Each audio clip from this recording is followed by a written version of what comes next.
ఒక మనిషికి ప్రశాంత జీవితాన్ని మించిన ఆస్తి లేదు అని అంటున్నాం. ఎన్ని కోట్లున్నా ఇంట్లో వినని భార్య, చెప్తే అర్థం చేసుకొని కొడుకు, లేదా అనారోగ్యం, ఇవన్నీ మనిషిని ఖరాబ్ చేస్తాయి.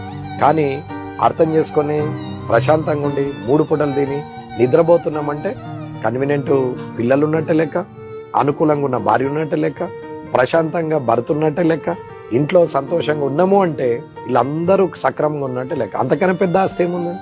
3 పూటల భోజనం దొరకదా? 3 పూటల భోజనం దొరుకుతుంది. కానీ హైదరాబాద్ పోయి బావర్చిలో బిర్యానీ తినొచ్చి నిద్ర కూడా సరిగా పట్టకపోతే ఏమొస్తుంది?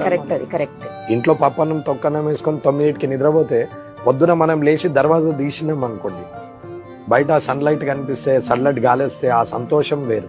కానీ రాత్రి 12 దాకా దావత్ చేసుకుని వచ్చి 2-3 BMW, 4-5 ఆడి కార్లు పెట్టుకొని, పెద్ద ఇల్లు పెట్టుకొని, పార్కింగ్ లో 10 మంది పనులను పెట్టుకొని, పొద్దున లేచే లోపల 20 మిస్ కాళ్ళు, 5 డోర్ తీయంగానే 5 అప్లోలు ముందట ఉంటే వాడి బతికేందుకు, ఆస్తి ఎందుకు?